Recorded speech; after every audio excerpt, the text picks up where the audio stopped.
Abortion seems to be like a big topic these days, and I was actually at your booth earlier. I was just listening in, and that was a big topic there too. And so I guess I just had a question about that because at the booth, like whenever someone was asking you like why are we valuing the fetus, it kept coming back to human life, and like I didn't really understand what you meant by that because when you say human life, human life by definition is an organism or a being that has human DNA. And so when the fetus only really has that connection with, like fully grown adults or just like born children, what entitles the fetus to violate the property rights of the mother over her own body or to have the government do so on her behalf?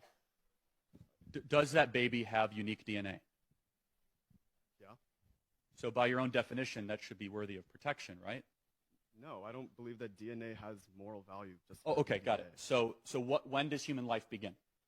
Well, human life, I guess, if you say like an organism that is human species, by definition begins at conception. Right. So then my position is that being that begins at conception is worthy of constitutional rights and protection. Why? What moral value does simply being an organism, even if it's just a single-celled organism, that has human DNA, what moral value? Right, because human beings are different. Human beings have the ability to have rational speech, to reason, not just consciousness, not just the ability to feel. Human beings are the only species that can not just feel pain and pleasure, but can tell the just from the unjust. Human beings are something that is so beautiful and so special, and of course I have many different reasons to believe this, but I'll make a natural law argument, that DNA will never exist again. It's distinct, and it is living.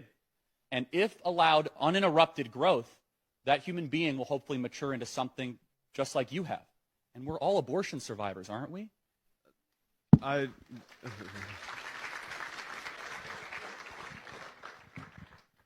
Okay, so you mentioned the rationality that makes human beings special. But that single-celled organism doesn't have that rationality yet. And so what qualifies the entirety of the human species to Got it. So my 7-week-old doesn't have a lot of rationality yet. My baby girl eats and does other things and sleeps. Obviously you would agree, that 7-week-old has value. Well, yeah, but I'm not coming from an argument of rationality. I'd come from more of like a self-ownership type perspective. And I simply don't believe that an organism that is inherently dependent on violating another person's property rights in order to survive. Right. So, but that. My 7-week-old is very dependent on my wife and me. That doesn't mean I can just eliminate my 7-week-old. I'm sorry? Obviously, the 7-week-old depends on for practicality and living. But if we're talking about a moral perspective, right, just the capacity to have rationality, why does that give it moral value? Okay, but we're talking about two different things. I guess the question is, do you believe just because something is dependent on another, is that a reason that you could be able to eliminate that being? If that being has to violate someone else's moral rights in order to do so, yes. Really? Yeah. So what moral rights do you mean by that? The right to have autonomy of your own body. If another actor is violating those rights, then yeah, to remove it, I don't see a problem with that.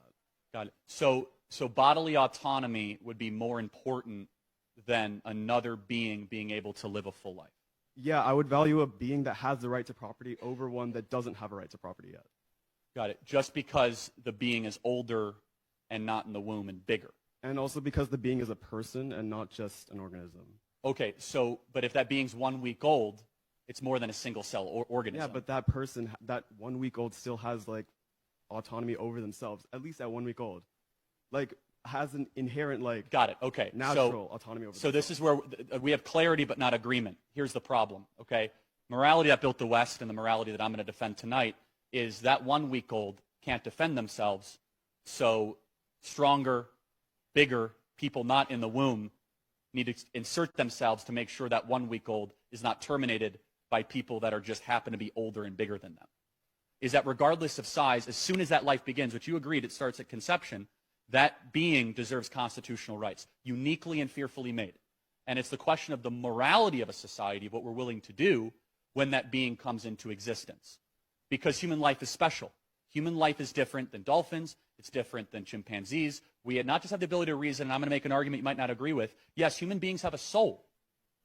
And a soul is worthy of protection. I would even go as far to say that human being is made in the image of the Creator. I don't expect you to agree with that. Final point. Okay, so I guess I would just believe that the only types of, at least the only types of humans that can have moral rights are ones that act as moral agents, and a single-celled organism that's living in a womb, or a multicellular organism that's living in a womb. Can you explain what you mean by moral agents? Moral agency? Well, so if you don't have moral agency, then you could be up for elimination. If you don't have, if you don't have moral agency, if you don't have the ability to if you don't have ownership over your own body yet. Yeah. So that, by the way, that is babies until they're about 18 months old do not have ownership of their own body. No, I would say that they do. Okay. How would my 7-week-old feed herself if I just left her in the crib? That's not ownership over your own body, though. The ability to move your body by instinct, even, is ownership over your own body. Okay. So a 22-week-old baby in the womb moves all the time. You're contradicting yourself. You have to have a line. At 15 weeks, 6 weeks, there's a heartbeat. I guess I would say that, okay, so that was a good point, I'll admit. Thank you. Thank you. I guess I probably just need to clarify that what I mean by self-ownership or moral agency, because that organism or that human, whatever, in the womb is still inherent, in order to survive, it's inherently biologically dependent, even if it does nothing, right? It's biologically dependent on the mother. And so if we talk about late term, I guess I don't want to go into that territory just right now, right? So if we say, So if we just talk about early term abortion, I simply don't see, I don't have and I don't think that generally people see a moral value that is similar to even that of a newborn baby in something that is just conceived. We have clarity. Thank you for your question, man. Appreciate it. Thank you.